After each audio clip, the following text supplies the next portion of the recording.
ఉప ముఖ్యమంత్రి పవన్ కళ్యాణ్ పరిపాలనలో తనదైన ముద్ర వేస్తున్నారు. తాను ప్రాతినిధ్యం వహిస్తున్న పంచాయతీరాజ్ శాఖకు చెందిన 10,000 మంది ఉద్యోగులకు ఒకేసారి ప్రమోషన్స్ ఇచ్చారు. ప్రమోషన్స్ లేక ఎంపీడీఓలుగా, వీడీఓలుగా రిటైర్ అవుతున్న వారిని డివిజనల్ డెవలప్మెంట్ ఆఫీసర్లుగా అంటే డీడీఓలుగా మార్చారు. త్వరలోనే జిల్లా పరిషత్ సీఈఓలకు కూడా ప్రమోషన్స్ ఇవ్వబోతున్నారు.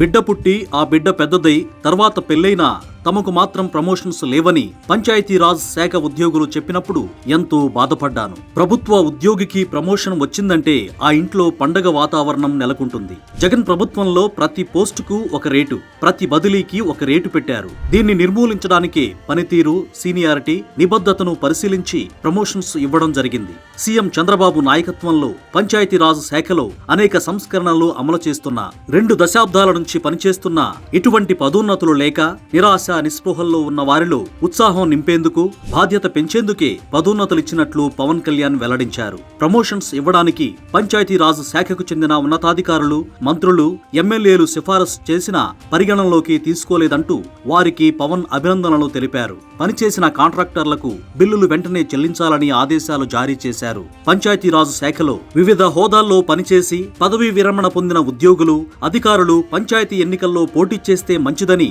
ఉప ముఖ్యమంత్రి పవన్ కళ్యాణ్ సూచించారు. వారి అనుభవాలతో శాఖలోనూ మరిన్ని విప్లవాత్మకమైన నిర్ణయాలు తీసుకోవచ్చని అభిప్రాయపడ్డారు. ప్రమోషన్లు ఇచ్చినందుకు పంచాయతీరాజ్, గ్రామీణాభివృద్ధి శాఖలకు చెందిన ఉద్యోగులు మంగళగిరిలో జరిగిన ఓ కార్యక్రమంలో పవన్ కళ్యాణ్ ను ఘనంగా సన్మానించి కృతజ్ఞతలు తెలియజేశారు.